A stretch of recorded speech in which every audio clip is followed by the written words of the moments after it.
Waalaikumsalam warahmatullahi wabarakatuh. Baik Bu Eni, alhamdulillah hari ini sangat baik sekali kabar saya. Bu Eni sendiri bagaimana kabarnya? Alhamdulillah sehat Ibu. Semoga kita semua selalu dilimpahi kesehatan Ibu ya. Begini Ibu, di sini saya ini sedang melaksanakan tugas dari program guru penggerak yang sedang saya ikuti saat ini.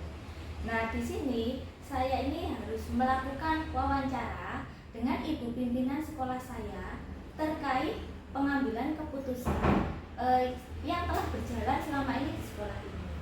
Saya harap ibu berkenan untuk berbagi nih Bu nggih. Baik Bu Eni, sekiranya saya dapat membantu yang saya bisa, semoga nanti juga bermanfaat juga buat Bu Eni. Amin, amin. Alhamdulillah baik Bu. Jadi begini Bu, sebelumnya saya ucapkan terima kasih ya Bu ya, karena Ibu di tengah kesibukannya sudah meluangkan waktunya untuk saya. Terima kasih sekali Bu. Jadi begini Bu, nanti saya ini akan mengajukan beberapa pertanyaan. Jadi Bu berkenan Bu nanti ya, saya ajukan beberapa pertanyaan. Langsung saja, begini Bu. Selama ini bagaimana Ibu ini dapat mengidentifikasi permasalahan-permasalahan yang datang dan dihadapi terkait itu permasalahan dilema etika ataukah bujukan moral. Pastilah Ibu ini pernah ya Bu ya menghadapi permasalahan tersebut. Bagaimana Bu cara mengidentifikasikannya? Iya, ini Bu Eni ya, sangat betul sekali. Dilema etika itu tentunya sudah sering kita lalui ya. Saya kira dalam mengidentifikasi kasus itu yang terjadi di sekolah, tentunya ada juga bujukan moral, dapat dilihat dari pertentangan dari nilai atau kasus yang sedang kami tangani di sekolah. Kemudian biasanya kasus dilema itu kita diberikan beberapa pertimbangan, di mana kasus dilema etika tersebut memang mempunyai pilihan-pilihan.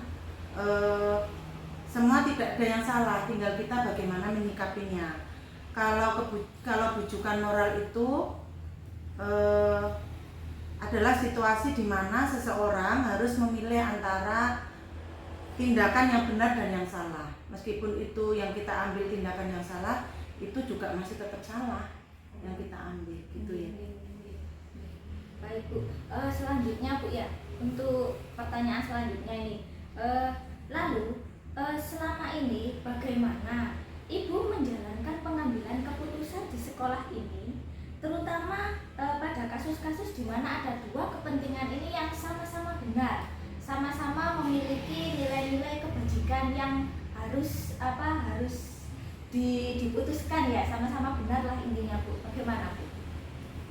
Kalau saya selama ini selalu membicarakan dengan wakil kepala sekolah, kemudian sharing dengan guru-guru di lembaga kami, kemudian mendengar semua pendapat dari guru-guru semua terkait dengan permasalahan tersebut.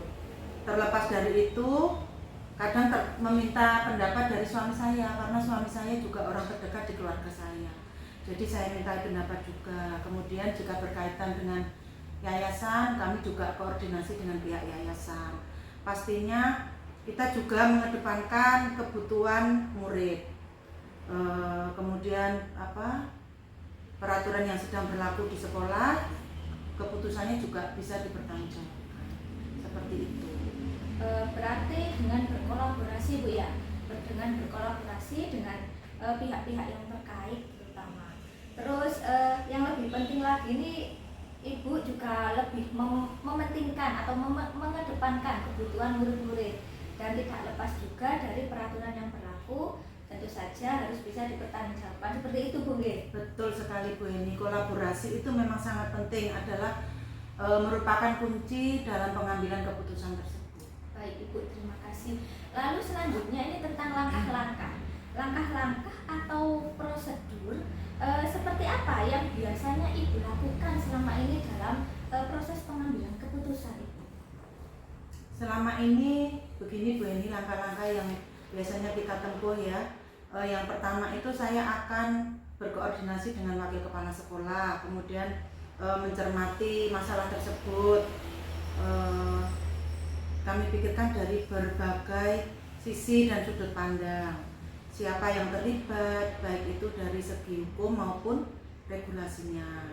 Kemudian kami juga mengumpulkan bukti-bukti apa yang mendukung terhadap permasalahan yang terjadi tersebut. Kemudian bukti-bukti yang real, yang lain yang harus kita dukung. Kemudian selanjutnya kami juga mengidentifikasi nilai-nilai etika yang terlibat serta mempertimbangkan dampaknya bagi murid atau lembaga. Yang selanjutnya kami juga mengumpulkan rekan-rekan guru. Kemudian yang lebih penting kami juga mengajak koordinasi wakil kepala sekolah, kemudian melakukan koordinasi untuk mengadakan musyawarah. Nah, kalau sekarang ini saya mempertimbangkan faktor dari keviralan, kadang masalah itu menjadi wow ya Bu ini. Jadi mempertimbangkan efeknya juga nantinya seperti itu ya. Kemudian yang terakhir mungkin ketika sudah ditemukan jalan keluar atau solusinya, saya akan memutuskan permasalahan tersebut untuk dapat diambil sebagai keputusan yang terbaik. Langkah-langkah yang sungguh runtut sekali ya Bu ya. Baik Ibu, kemudian Ibu di sini ini hal-hal apa yang selama ini Anda anggap efektif dalam pengambilan keputusan pada kasus-kasus dilema etika Ibu? Hal-hal efektifnya seperti apa nih? Begini Bu Eni ya, hal-hal yang saya kira anggap efektif untuk pengambilan keputusan itu mungkin tidak satu ya, ada beberapa. Di antaranya itu keputusannya itu merupakan hasil musyawarah dan kesepakatan bersama. Kemudian dalam pengambilan keputusan saya juga tidak terburu-buru, pelan-pelan tapi pasti. Kemudian saya berkonsultasi dengan wakil kepala sekolah, kemudian dengan pihak yayasan juga jika menyangkut dengan pihak yayasan. Jika berkenaan dengan salah satu guru, saya akan memanggil guru tersebut dan melakukan pembicaraan empat mata tentang permasalahan yang terjadi dengan pendekatan yang intensif. Kemudian yang terakhir mungkin komunikasi yang efektif, itu yang tak kalah pentingnya Bu ini untuk mengatasi permasalahan. Betul-betul hal-hal yang dianggap efektif ya Bu ya, terutama komunikasi, memang betul sekali. Baik Ibu, untuk selanjutnya ini Bu ya, hal-hal apa lagi Bu yang selama ini merupakan tantangan dalam Ibu mengambil sebuah keputusan saat menghadapi kasus-kasus dilema etika? Tentulah Ibu pasti ada tantangannya Ibu. Kira-kira itu hal-hal seperti apa Ibu? Iya. Tantangan dalam penentuan keputusan itu biasanya secara umumnya begini. Tantangan kasus dilema etika itu adanya pertentangan nilai-nilai kebajikan yang sebenarnya sama-sama diperlukan saat itu. Selain itu tekanan dari berbagai pihak seperti dari orang tua, murid, dan rekan-rekan guru yang lain, di mana mereka juga memiliki pandangan sendiri yang dianggap benar. Sedangkan namanya sebuah permasalahan dalam mengambil keputusan tentu kan masih harus mempertimbangkan banyak hal. Seperti itu Bu. Baik Bu, lalu Bu, selanjutnya ini Bu, ketika Ibu menghadapi suatu permasalahan seperti kasus dilema etika ini, apakah Ibu memiliki sebuah tata kala atau mungkin penjadwalan dalam penyelesaian kasus tersebut? Dalam artian itu seperti ini Bu, apakah Ibu ini akan langsung menyelesaikan permasalahannya itu pada saat itu juga atau bersifat saat itu, maksudnya insidental ya Bu ya? Ataukah Ibu akan membuat jadwal untuk penyelesaian masalah tersebut, dan bentuk atau prosedurnya seperti apa Ibu? Saya kira tidak ada Bu ini jadwal khusus dalam sebuah penyelesaian permasalahan, karena kasus-kasus dilema etika itu biasanya kita selesaikan dengan bermusyawarah dengan pihak-pihak yang terkait. Nah, kita lebih fokus pada permasalahan yang mendalam tentang situasi dan nilai-nilai etika kemudian yang terlibat. Kita juga berusaha menyelesaikan kasus segera mungkin, tapi tidak terburu-buru. Di sini terkadang memerlukan waktu ekstra pengambilan keputusannya karena kami masih berdiskusi, berkonsultasi, namun tetap berpedoman pada peraturan yang ada. Gitu. Baik Ibu, terima kasih. Kemudian Ibu, pertanyaan selanjutnya ini Bu, apakah ada seseorang ataukah faktor-faktor lain yang selama ini tuh mempermudah Ibu atau membantu Ibu dalam pengambilan keputusan saat menghadapi kasus-kasus dilema etika tersebut? Selama ini faktor-faktor yang sangat mendukung dan mempermudah dalam penyelesaian masalah itu adalah Dewan Guru yang selama ini membantu saya dalam menyelesaikan permasalahan yang ada. Karena kita sudah seperti keluarga sendiri, jadi jika ada masalah atau apa, kita bicarakan bersama-sama, tentunya melibatkan yayasan jika perlu, jika tidak ya cukup dengan semua Dewan Guru. Karena siapa tahu mereka punya pengalaman yang sama dengan yang dialami teman yang lain. Kemudian kita berbagi pandangan, juga dapat membantu untuk memahami situasi yang lebih baik untuk mencari solusi atau keputusan yang diambil. Baik Ibu, memang kita ini sudah seperti keluarga Bu ya, jadi ya faktor-faktor ataupun orang-orang terdekat inilah yang akan nantinya mempermudah kita dalam penyelesaian permasalahan dan pengambilan keputusan deh.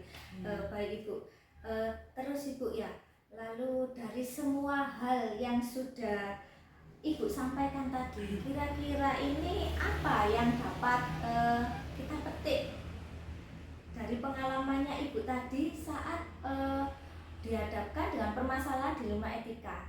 Mungkin dalam hal pengambilan keputusannya Ibu, kira-kira seperti apa Bu? Mungkin gini Bu ini ya, hal-hal yang dapat saya petik dari seluruh kasus dilema etika itu yang saya hadapi dalam mengambil sebuah keputusan, tentu yang harus diperhatikan adanya nilai-nilai kebajikan dari kasus tersebut. Selain itu juga faktor-faktor lain yang membersamai kasus tersebut, seperti karakteristik budaya atau kearifan lokal yang perlu diperhatikan juga. Dan tidak kalah pentingnya kondisi lingkungan sekitar terhadap permasalahan yang sedang terjadi tersebut. Baik Ibu, saya kira ini wawancara hari ini sungguh-sungguh menjadi pengalaman tersendiri ya Bu bagi saya Bu ya. Apalagi juga pengalaman-pengalaman sharing dari Ibu ini juga telah menambah wawasan juga bagi saya dengan mempertimbangkan banyak hal sebelum kita mengambil sebuah keputusan gitu Bu. Jadi tidak serta-merta langsung asal mengambil keputusan, masih banyak yang harus dipertimbangkan, kayak yang jenengan tadi katakan ada uji legal, regulasi, apalagi sekarang yang lagi naik daun itu uji publikasi Bu ya, uji keviralan, itu memang diperlukan sekali. Baik Ibu, saya kira wawancara hari ini sangat luar biasa sekali Ibu, dan saya sangat terbantu sekali dengan sharingnya Ibu kepada saya, dengan Ibu yang sudah berbagi kepada saya. Saya ucapkan terima kasih Ibu atas waktunya sudah diluangkan untuk saya, dan saya berharap semoga apa yang saya dapatkan hari ini bermanfaat bagi saya ke depannya. Iya. Sama-sama Ibu Eni, semoga ini dapat bermanfaat bagi Bu Eni. Bu Eni lancar terus dalam menjalankan tugas sebagai CGI. Semangat ya Bu Eni. Terima kasih Ibu. Assalamualaikum warahmatullahi wabarakatuh. Waalaikumsalam warahmatullahi wabarakatuh.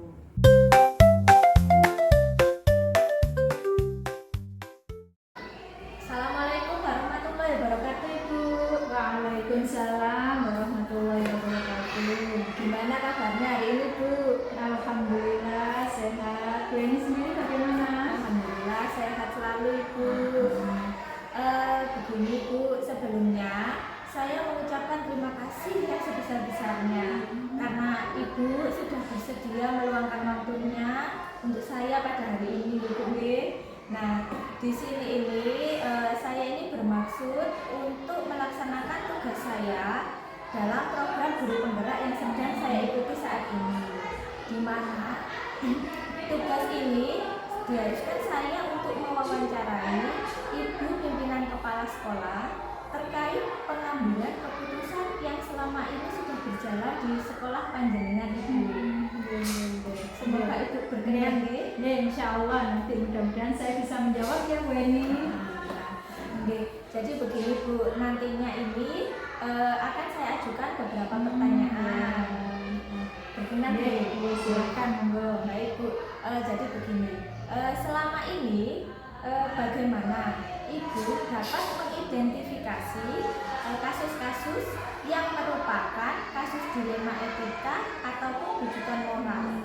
Pastinya ya pernah ya Bu yang mengalaminya ya Bu ya. Iya, Gimana kasus itu ya, iya. Pastinya kita sering mengalami dua kasus hal itu, yaitu kasus dilema etika dan kasus rujukan moral ya. Dari dua kasus itu yang pasti perlu adanya identifikasi sebelumnya, karena kasus itu memang seperti kasus dilema etika itu antara yang benar dan yang benar seperti itu ya Bu Eni. Kemudian kalau kasus rujukan moral itu ya hal yang benar melawan hal yang salah, bukan seperti itu ya. Jadi sebisa mungkin kita mengidentifikasi dulu kasus itu agar keputusan yang kita ambil itu nanti lebih tepat agar tidak menjadikan kasus itu suatu yang semuanya bisa menerima dengan baik. Lalu pertanyaan selanjutnya yaitu selama ini bagaimana Ibu menjalankan pengambilan keputusan di sekolah Ibu, terutama terkait kasus-kasus di mana ada dua kepentingan itu yang sama-sama benar atau sama-sama mengandung nilai-nilai kebajikan. Gimana Bu? Ya. Dalam pengambilan keputusan seperti itu kami tidak bisa langsung mengambil keputusan sendiri. Awalnya itu tadi identifikasi, karena keputusan itu memang saya yang memutuskan, cuman harus berdasarkan dari pertimbangan. Misalnya di sini ada teman sesama guru atau teman yang lainnya, itu harus perlu saya mintakan pertimbangan bagaimana sebaiknya agar keputusan yang saya ambil tidak salah langkah seperti itu atau kurang tepat. Dan jika mentok di situ tidak ada jawaban yang pas, saya perlu sharing dengan beberapa pihak terkait yang lebih tinggi di atas saya, atau di atas saya mungkin yayasan atau yang lain seperti itu. Gitu ya Bu ya. Baik. Lalu Bu, pertanyaan selanjutnya, langkah-langkah atau prosedur seperti apa yang biasanya Ibu lakukan selama ini terkait dalam pengambilan keputusan tersebut Bu? Ya, itu memang butuh langkah-langkah dan butuh waktu ya. Yang pertama mungkin saya harus mengidentifikasi kasus tersebut, kemudian kita lihat lagi apakah itu berlawanan dengan misalnya berlawanan dengan hukum atau apa. Jika tidak, kita bisa mengambil keputusan. Kemudian perlunya adanya koordinasi dan kolaborasi dari beberapa pihak untuk pengambilan keputusan. Dan setelah melalui beberapa pertimbangan itu tadi, setelah muncul kesepakatan, barulah kami ambil keputusan, dan keputusan yang kita ambil itu berpedoman pada peraturan dan dapat dipertanggungjawabkan. Mungkin seperti itu. Kemudian hal-hal apa yang selama ini Ibu anggap efektif dalam pengambilan keputusan terkait kasus-kasus dilema etika tersebut Bu? Utamanya ketika pengambilan keputusan itu tidak langsung kita ambil, perlu adanya kolaborasi dari beberapa masukan. Mungkin awalnya saya butuh masukan dari teman seprofesi saya, misalnya itu tidak ada solusi ya, berarti saya butuh masukan dari yayasan atau yang di atas saya. Itu perlu sekali sebelum keputusan itu saya ambil.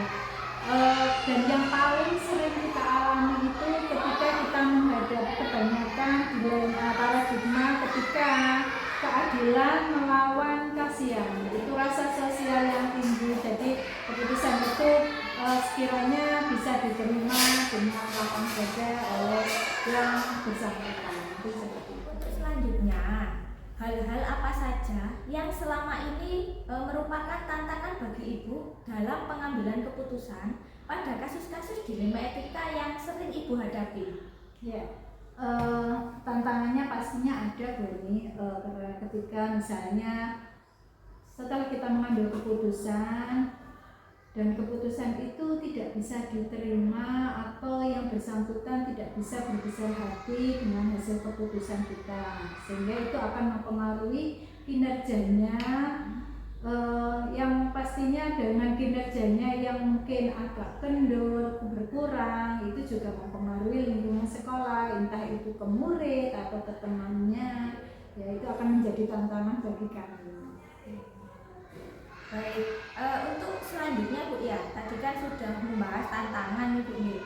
Selanjutnya ini dalam penyelesaian sebuah kasus dilema etika yang sering Ibu hadapi, adakah sebuah tata kala atau penjadwalan tertentu Bu dalam penyelesaiannya? Misalnya itu gini Bu, apakah Ibu ini saat menghadapi kasus tersebut ini langsung menyelesaikannya di tempat saat itu juga, ataukah Ibu akan menjadwalkan untuk penyelesaian kasus tersebut? Bagaimana nih Bu? Ya pastinya penyelesaiannya itu tidak bisa langsung kita selesaikan pada saat itu. Kita butuh waktu, kita butuh sharing untuk bisa menyelesaikan masalah itu, karena kita juga melihat seberapa besar masalah yang kita hadapi. Kalau masalahnya ringan, mungkin kita butuh waktu beberapa, sekiranya waktu itu tepat untuk kita sampaikan keputusan dan solusinya. Kalau memang itu masalahnya agak berat, berarti kita butuh waktu yang agak lama. Pelan-pelan dan secara pasti proses itu bisa terselesaikan dan bisa diterima dengan baik. Mungkin seperti itu. Berarti tergantung jenis permasalahannya gitu Bu. Apakah berat ataukah ringan, nanti baru dibuatkan jadwal kalau berat. Dan Bu, dalam menghadapi kasus-kasus dilema etika tersebut, apakah ada seseorang ataukah faktor-faktor yang selama ini mempermudah Ibu dalam pengambilan keputusan untuk menghadapi kasus-kasus tersebut Bu? Ya pasti Bu Eni, karena kita hidup bersosial ya, kita butuh orang lain yang bisa membantu kita untuk pengambilan keputusan itu tadi. Misalnya kalau ketika saya di rumah, mungkin saya akan sharing dengan suami, atau misalnya itu kasus itu berkaitan dengan murid ya, yang pasti dengan wali kelasnya itu yang akan membantu menyelesaikan masalah, dan bisa jadi dengan wali murid. Kalau misalnya kasus itu dipandang butuh untuk wali murid bisa membantu untuk menyelesaikan masalah, atau misalnya dengan guru. Kalau dengan guru berarti kita butuh dengan teman sejawatnya, atau misalnya dengan guru itu tadi belum bisa, mungkin saya butuh bantuan dengan orang yang saya tadi. Mungkin seperti itu. Baik Bu, untuk selanjutnya Bu ya, pertanyaan yang terakhir nih Bu. Dari semua hal yang telah Ibu sampaikan pada saat wawancara ini, kira-kira apa ya Bu ya yang dapat kita petik dari pengalaman-pengalaman Ibu selama mengambil keputusan yang pernah Ibu hadapi dalam menghadapi kasus-kasus tersebut Bu? Ini Bu Eni, setiap pengambilan keputusan itu kita harus mempertimbangkan terlebih dahulu. Kita harus memikirkan dampaknya, yang pasti nanti ada dampak, dan seminimal mungkin kita bisa mengurangi dampak negatifnya. Jadi perlunya adanya komunikasi efektif mungkin dengan seseorang, dengan yang bersangkutan. Komunikasi efektif ini akan sangat membantu kita untuk menyelesaikan permasalahannya, sehingga permasalahan atau keputusan yang kita ambil ini bisa dipertanggungjawabkan. Harapannya seperti itu. Jadi intinya itu tetap berkolaborasi Bu ya. Kalau saya lihat hasil dari wawancara tadi itu, intinya itu tetap berkolaborasi dengan semua pihak Bu ya, tentunya yang terkait dengan permasalahan. Dan yang paling penting tadi kata Ibu adalah komunikasi efektif, itu penting sekali. Baik Ibu, hari ini saya kira saya sudah mendapatkan wawasan yang lebih lagi terkait bagaimana cara pengambilan keputusan dan langkah-langkah yang sudah Ibu ambil. Dari pengalaman-pengalaman Ibu tadi, saya jadi lebih terbuka lagi Bu wawasan saya benar-benar mengucapkan terima kasih ya Bu ya. Mudah-mudahan ini bisa bermanfaat pertemuan ini. Amin amin. Dan saya mengucapkan lagi terima kasih yang sebesar-besarnya karena Ibu sudah meluangkan waktunya. Mohon maaf sekali karena mengganggu waktunya Oh Ibu. tidak, nggak apa-apa. Sama-sama belajar Bu Eni, saya juga belajar, saya butuh belajar, butuh pengalaman mungkin dari Bu Eni, ilmu yang didapatkan nanti ketika suatu saat saya putus, saya juga akan sharing dengan penjenengan. Monggo saling belajar Bu nggih. Baik Ibu, saya kira cukup sekian. Saya mohon pamit undur diri nggih. Terima kasih. Assalamualaikum warahmatullahi wabarakatuh. Waalaikumsalam, terima kasih juga Bu Eni.